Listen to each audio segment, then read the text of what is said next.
Hello, in this video, I'm going to talk about leukocytes. So I'll talk about what they are and I'll go through some details about the 5 different types. So a leukocyte really just is a white blood cell. Leukopoiesis is the fancy name for formation of white blood cells. Leukocytes can live anywhere from hours to years. So the difference is it depends on what those leukocytes are doing. So if they were produced because you're in the middle of an infection and they're going straight into battle to fight for you, they might only last hours while you're sick and they're being produced to fight that immune battle.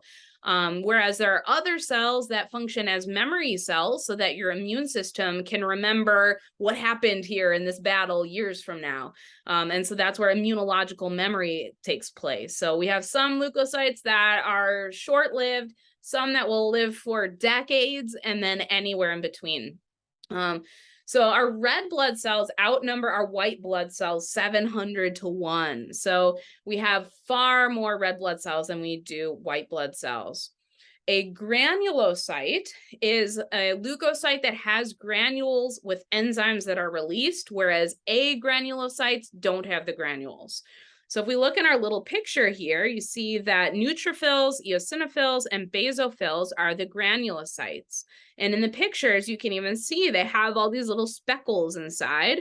Those are the granules. So basically, they're just little pockets of things like enzymes that they can secrete as part of their function, as part of their role that they play in the immune system. So I'll go through each of our 5 types of white blood cells and you'll get a better idea of the functions there. The agranulocytes are the lymphocytes and the monocytes. So I'm going to talk about each of the 5. And when we get to lymphocytes, I'll talk just a little bit about B cells, T cells, and natural killer cells. Okay, starting with neutrophils. So right away, you can see the little granules in our picture here. That's what makes it a granulocyte. Neutrophils are first responders and they are phagocytes, meaning they're like big Pac-Man cells that go around and gobble stuff up and digest those things internally to do away with them. So phagocytes and macrophages, they will basically, they can kill pathogens that way, so they can take them in and destroy them. And they can also scoop up old debris, like old dead cells that might have been affected by infection, or things like a splinter. Like if you have a wood splinter, if you can't get it out, that's okay, because your macrophages and your phagocytes will consume it. It'll actually take that in if it's organic material like wood. It'll take it in and dissolve it, and it'll get rid of it that way. So neutrophils release enzymes like Lysozyme is the name of an enzyme. Think about like Lysol enzyme. It's an antibacterial enzyme that kills bacteria, of course. We can find lysozyme in pretty much all of our bodily fluids. It's in our tears, our saliva, everywhere. And so neutrophils also have the ability to secrete lysozyme to help kill a bacterial infection. So if we have a high neutrophil count, when you get your blood work done, it says the neutrophils are high relative to the other types of leukocytes, that could indicate a few things. And again, I'm going to go through high count, low count for each of these. And these are all what it could be, but there always are exceptions. There always are other things that it could also be. But here, if there's a high neutrophil count, it could indicate infection from bacteria, virus, fungus, parasite, or there are certain drugs like corticosteroids that also can have the effect of increasing our neutrophil count. If neutrophils are low, then it could indicate a specific infection like hepatitis, tuberculosis, sepsis, or Lyme disease, or they could be caused to be low due to chemotherapy or a problem like leukemia, so like a blood cancer or something like leukemia. Our second type is monocytes. These take longer to arrive at the site, wherever that infection is occurring or wherever the pathogen is that we need to fight. But when they do arrive, they arrive in large numbers. So they arrive with a whole army ready to fight that battle. These are also phagocytes. And when the monocytes travel off into the tissues, they will also differentiate into a specific type of phagocyte called a macrophage. So again, both are just Pac-Man cells. Monocytes are agranulocytes, meaning that they don't have the little granules in their cytoplasm. And we can see in the picture, no little speckly granules. So these guys also clear up cellular debris after an infection. So like dead cells that were killed in battle, and that sort of thing. So if we have a high monocyte count, that could indicate certain conditions like certain autoimmune disorders like lupus, or certain blood disorders and cancers. If we have a low monocyte count, that could be due to conditions that lower the total white blood cell count, or treatments that suppress the immune system. So any immunosuppressant might also lower monocyte count. Okay, eosinophils, as you could see from the picture, these are granulocytes. They've got those little granules inside their cytoplasm. These are part of the inflammatory response that occurs during allergic reactions. They also are effective at killing certain parasitic worms. These are a type of cell called antigen-presenting cells. So antigen-presenting cells, it's really like a broad category of immune cells. So there are all sorts of different cells that are antigen-presenting cells. And what that means is that when they kill a pathogen, they will take a piece of that dead pathogen. So they'll dismember it and take a piece and stick it in its plasma membrane, in its cell membrane, like they're wearing the parts of their enemy, and they'll go off to the helper T cells and show it to them, so that the helper T cells, another part of our immune system, can mount a more effective immune response against that pathogen. So that whole class of cells is an antigen-presenting cell, and eosinophils are one example of that type of cell. So that's one of their roles, is that they will take the dismembered pieces of their enemy cell and show it off to the rest of the immune system to recruit more help. So eosinophils, if we have a high count, that can indicate an allergic condition or parasitic infection or cancer. Low count of eosinophils can happen due to alcohol intoxication or excessive cortisol production, like in a condition like Cushing's disease. Okay, basophils, again, as you see in the picture, these are granulocytes. These are also involved in inflammatory and allergic reactions, and basophils secrete two chemicals, histamine and heparin, that intensify inflammatory reactions. So histamine has the effect of causing contraction of smooth muscle and dilation of capillaries, and heparin is an anticoagulant, so it allows the blood to flow more easily because it's thinner. So both are involved in inflammation, and it's an important part of our inflammatory process, because we want our capillaries to dilate and our blood to thin a little bit so that we can have more flow of blood to the injured or infected area, because it helps to heal the tissue and fight the infection.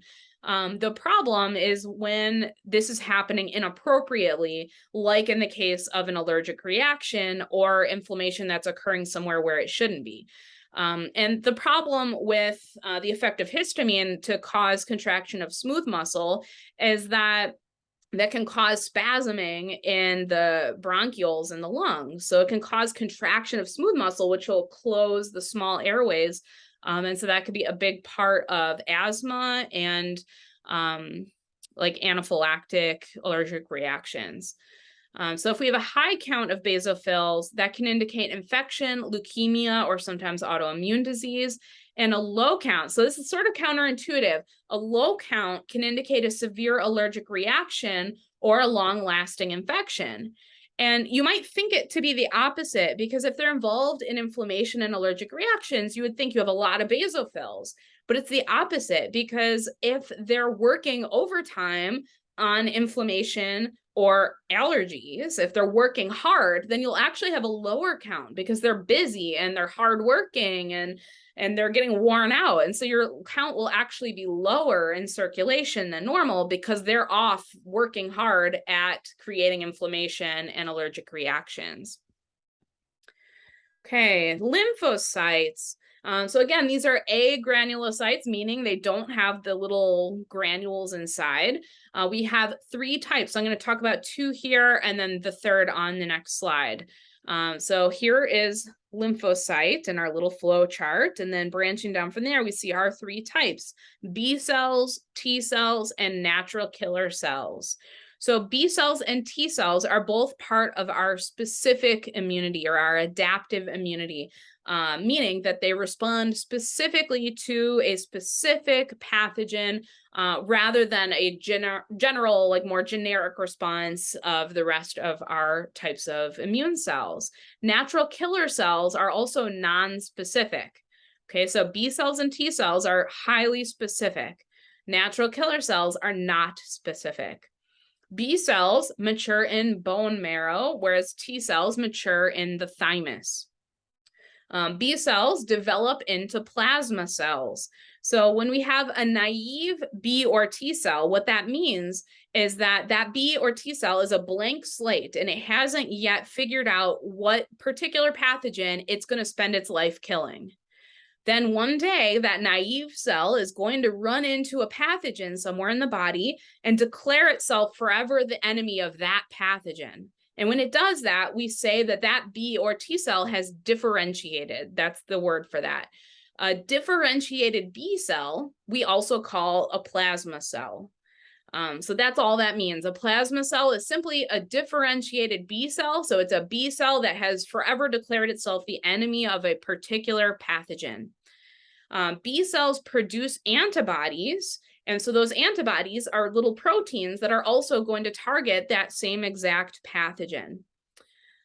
So B cells kill things outside of our own cells. So different pathogens have different mechanisms of attacking us. So some pathogens are floating around, they're in our tissues, they're in our blood, our lymph, wherever, and they're just going around wreaking havoc and reproducing and causing an infection. Other types of pathogens go into our bodies, and instead of going around in our different fluids and spaces in the body, instead, they will go inside of our cells. So they'll go into our cells, and inside of our cells, they'll replicate, and one goes in and maybe 20 come out. And so they explode that cell. Our cell is now dead, and now there's that many more that are going to go infect that many more of our cells. So B cells target the pathogens that are outside of our cells. So the ones that are floating around, the B cells will kill them, and the antibodies will attach to them to destroy them too. In some cases, the antibodies attaching to the pathogen. In some cases, that's enough to disrupt their function and kill it. In other cases, it doesn't kill it, but it at least flags it so that any other immune system going by or immune cell going by knows that that thing has been marked for death. That's a bad thing. We got to kill it. So any kind of immune cell or macrophage can destroy it because it's been marked by an antibody. We call that antibody-mediated immunity. So B cells are responsible for antibody-mediated immunity. T cells are what kill our cells that have been infected. So when the pathogen goes into our cells to replicate, and then ultimately it's going to kill our cell anyways, but the T cell will kill our cell with the pathogen inside so that it kills the pathogen inside before it has a chance to continue to spread and infect a whole bunch more cells. So that's called cell-mediated immunity. Okay, then our third type of lymphocyte, it's called natural killer cells. So these are non-specific, part of our innate immunity rather than our specific or adaptive immunity that B and T cells are part of. So natural killer cells kill all sorts of different things. So they can kill lots of different pathogens, and they also kill our spontaneously arising tumor cells. So it's totally normal for all of us to have tumor cells that just kind of spontaneously develop, because all that means is that it's a cell that didn't die when it was supposed to. So all of our different cells, depending on the type of cell, they're all programmed in their DNA to have a certain lifespan and then die. And so sometimes cells will sort of go rogue and ignore those instructions and not die when they're supposed to. Now, it's like the cell still kind of knows it's doing the wrong thing, so it'll actually put out a little flag and say, I didn't die when I was supposed to, somebody help me. And so then a natural killer cell will come by and kill it. If that one gets missed. If it doesn't get killed, then that abnormal rogue cell has the opportunity to continue to reproduce, basically, and it will make lots of these rogue abnormal cells, and that's the development of a tumor, and that's what we want to avoid. So when tumors do develop, it's usually one of two things. It's either there's deficiency in the natural killer cells, so some kind of immunodeficiency and they're not doing their job. But more often, more likely, it's that we have more cells that are becoming abnormal and going rogue, and the natural killer cells can't keep up with it. So that's why we want to avoid contact with things that are carcinogens, because carcinogens like smoking or too much UV radiation, things that are known to cause cancer, those are things that are known to cause the cells to become abnormal, and they don't die when they're supposed to, and then they potentially become tumor cells. So if we're exposed to something that's causing that to happen at a much wider scale, so it's happening a lot more than just the normal handful that is always occurring, then we might outpace our natural killer cells' ability to catch those and kill them before they're able to reproduce and develop a tumor. So if we have a high count of any of our lymphocytes, so these are collective here, any of our B cells, T cells, natural killer cells, there's a high count that could indicate infection, blood or lymphatic cancer, or an autoimmune disorder. And a low count could indicate blood diseases like Hodgkin's disease, autoimmune disorders like lupus, infectious diseases like tuberculosis, AIDS, or hepatitis. Okay, thank you so much for watching this video, and I'll see you in the next one.